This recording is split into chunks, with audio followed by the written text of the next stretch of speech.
बच्चों, कैसे हो आप सब। आज हम पढ़ेंगे सूरदास के पद। सूरदास जी ने श्री कृष्ण और गोपियों का बहुत सुंदर चित्रण यहाँ पर किया है। और जब श्री कृष्ण जी मथुरा चले जाते हैं तो गोपियाँ किस तरह से उलाहना देती हैं, उपालंब देती हैं। और उद्धव जब योग का संदेश लेकर गोपियों के पास आते हैं तो उनको किस तरह से भला बुरा कहती हैं गोपियाँ, इस बात का यहाँ पर वर्णन किया गया है।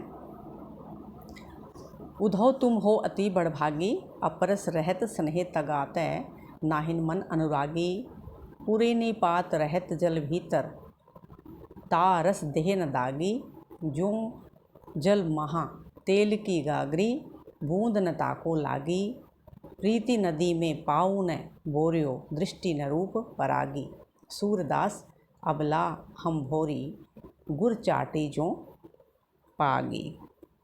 यहाँ पर गोपियाँ उद्धव को उपालंब देती हैं। जब उद्धव योग का संदेश लेकर गोपियों के पास आते हैं तब उनको क्या क्या कहती हैं।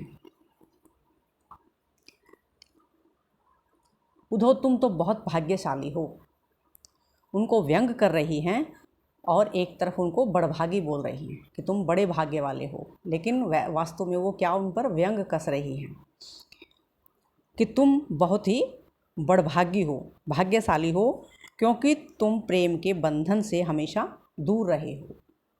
तुम्हारा मन कभी श्री कृष्ण प्रेम में लगा ही नहीं, नाहिन मन अनुरागी, श्री कृष्ण के प्रेम में तुम्हारा मन लगा ही नहीं। तुम जल में रहने वाले कमल के पत्ते के समान हो, पुरने पात रहत जल भीतर, कि तुम तो जल के पत्ते के समान हो जो पानी में रहकर भी पानी से दूर रहता है। और तार रस देह न दागी, उस पत्ते के ऊपर पानी का कोई दाग, कोई छींटा नहीं लगता। तुम तो श्री कृष्ण के पास रहकर भी उनके प्रेम से बिल्कुल दूर रहे हो, तुमने वास्तव में श्री कृष्ण से प्रेम किया ही नहीं। जो जल महा तेल की गाड़ी, तुम तो उस तेल की मटकी के समान हो, तेल की उस गगरी के समान हो जिस पर जो पानी में हमेशा रहती है लेकिन उस पर पानी की एक बूंद भी नहीं टिकती। यानी कि तुम श्री कृष्ण के साथ हमेशा रहते हो लेकिन उनके प्रेम का तुम्हारे ऊपर कोई असर नहीं है। तुम तो चिकने घड़े हो, जिस तरह से चिकने घड़े पर बूंद नहीं टिकती उसी तरह से श्री कृष्ण का प्रेम तुम्हारे ऊपर बिल्कुल नहीं टिकता। प्रीति नदी में पाऊँ न बोरियो, अब उनको फिर उपालंब देती है, उलाहना देती है कि असल में तुमने तो उस प्रेम के सागर में, प्रेम की नदी में पैर ही नहीं रखा। कहने का अर्थ ये है कि तुमने तो श्री कृष्ण से कभी प्रेम किया ही नहीं।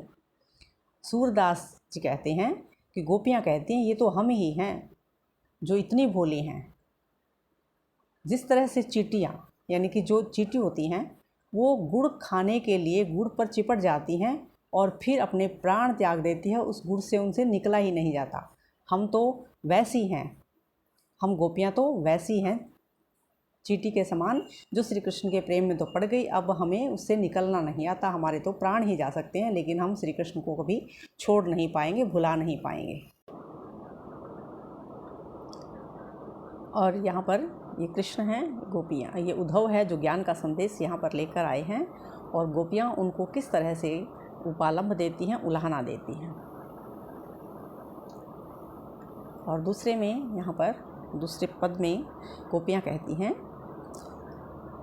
मन की मन ही माझ रही, कही जाई कौन पे उद्धव, नाही परत कही, अवधि आधार आस आवन की, तन मन व्यथा सही, अब इन जोग संदेशनी, सुनी सुनी बिरहनी बिरह दही, चाहत हुती गुहारी, जीती तय उत तय धार बही, सूरदास अब धीर धरे, क्यों मर जादा न लही। अब यहाँ पर गोपियाँ कहती हैं कि हमारे मन की बात थी वो मन में ही रह गई, मन की बात मन में ही रह गई, क्योंकि श्री कृष्ण तो यहाँ आए नहीं और इसलिए हम वो बात कहाँ कहें, किसे कहें। कहीं जिससे भी कहते हैं कही जाई कौन पे उधो नाही परत कही, कि वह हम किसको कहें, किसी के पास वो बात हमारी कही नहीं जाती, क्योंकि कृष्ण ने कहा था कि मैं ब्रज आऊँगा, लेकिन वो आए नहीं। अभी हमारे मन की बात हम किसे कहें। अवधि आधार आस आवन की, हमने उस आने की आस को ही अपने जीवन का आधार मान रखा था कि श्री कृष्ण यहाँ पर आएंगे, और हमारी तन मन की व्यथा को हम सहन कर रहे थे कि श्री कृष्ण आएंगे।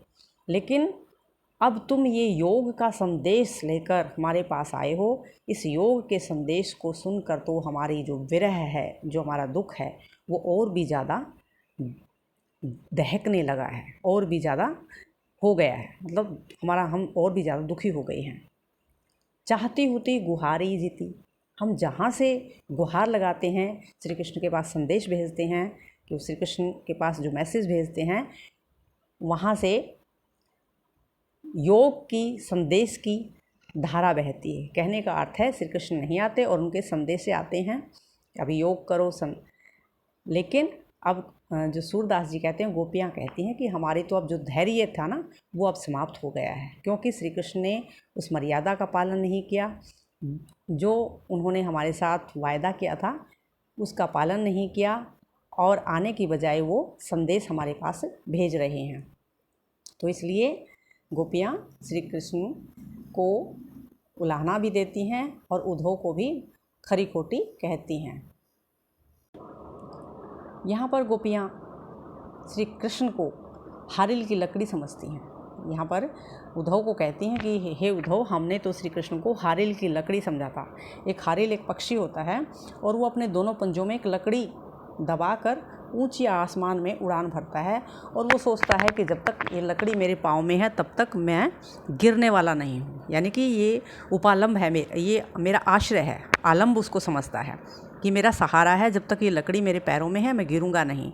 तो हमने भी श्री कृष्ण को अपना सहारा समझ रखा था, उसी तरह से जिस तरह से हारिल पक्षी समझता है। हमने मन से, क्रम से, वचन से उस नंद को हृदय में बिठा कर रखा था, और पूरी दृढ़ता से हमने उसको अपने हृदय में बिठा कर रखा था। हमने उसकी जो सगुण भक्ति की थी, जागते हुए, सोते हुए, स्वप्न में, दिन और रात हमने तो सिर्फ श्री कृष्ण की ही भक्ति की है, उनको ही पुकारा है। और अब तुम्हारे यह योग का संदेश सुनकर, सुनत जोग लागत है, तुम्हारा ये योग का संदेश सुनकर अब लगता है जैसे कि हमने अभी कड़वी ककड़ी खाई है, क्योंकि तुम्हारे जो योग का संदेश है वो कड़वी ककड़ी के समान कड़वा है। सूतो व्याधि हमको ले आए, तुम हमारे लिए एक ऐसी बीमारी लेकर आए हो। अब योग को क्या कहती हैं गोपियाँ? बीमारी लेकर आए हो जो हमने कभी ना देखी है ना सुनी है। तुम तो हमारे लिए योग का संदेश लेकर आए हो जो हमने आज तक कभी सुना ही नहीं, ना ही कभी देखा है। और अब गोपियाँ कहती हैं, यह तो सुर तिन्हीं ले सौंपो जिनके मन चक्री। सूरदास जी कहते हैं कि गोपियाँ उद्धव को ये कहती हैं कि हमारा मन तो श्री कृष्ण के प्रेम में मगन है, लगा हुआ है, हमें उनके प्रेम पर, उनकी भक्ति पर कोई संदेह नहीं है। यह योग का संदेश तुम उनको दो जिनका मन टिका हुआ नहीं है, चक्री के समान घूमता है। कहने का भाव है कि हमें श्री कृष्ण पर पूरा विश्वास है और हमारे आराध्य देव वही हैं। तो ये संदेश हमारे लिए नहीं बल्कि किसी और को जाकर सुनाओ।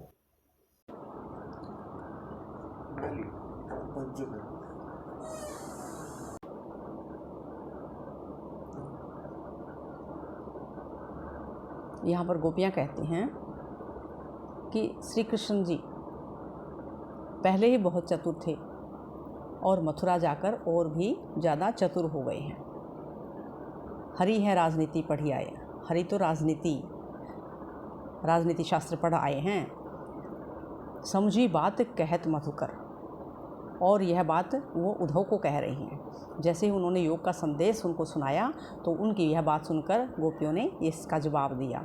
एक तो जो श्री कृष्ण है पहले ही बहुत चतुर थे, एक अति चतुर पहले ही बहुत चतुर थे, और अब ये राजनीति का ग्रंथ और पढ़ आए हैं। बड़ी बुद्धि जानी जो उनकी जोग संदेश पढ़ाए।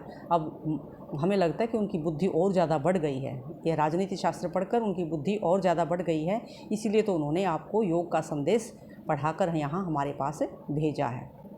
हे उद्धव, पहले के लोग बहुत भले होते थे। उद्धव, भले लोग आगे के, पहले के लोग बहुत भले होते थे, जो औरों के हित की बात करते थे, पर हित दौलत धाये। जो पहले के जो दूसरों के हित की बात करते थे, लेकिन अब अपने मन फेर पाए ही, अब उनका मन फिर गया है। चलत जू होते चुराए। पहले तो उन्होंने हमारा मन चुरा लिया है, और अब ते क्यों अनीति करें। पहले मन चुरा लिया और अब हमारे साथ अनीति कर रहे हैं, हमारा अत्याचार कर रहे हैं। जे और अनीति छुड़ाए। पहले राजा जो होते थे वो लोगों के साथ न्याय करते थे, लेकिन आज श्री कृष्ण हमारा दिल चुराकर हमारे ऊपर अत्याचार कर रहे हैं, अनीति कर रहे हैं। राजधर्म ये कहता है कि जो राजा है वो प्रजा पर हित करते हैं, प्रजा का भला करते हैं, लेकिन श्री कृष्ण तो हमारा मन चुराकर उसके बदले में हमें योग का संदेश भेज रहे हैं। लेकिन सही अच्छा राजा वही होता है जो प्रजा का कार्य करता है, उनको सताता नहीं।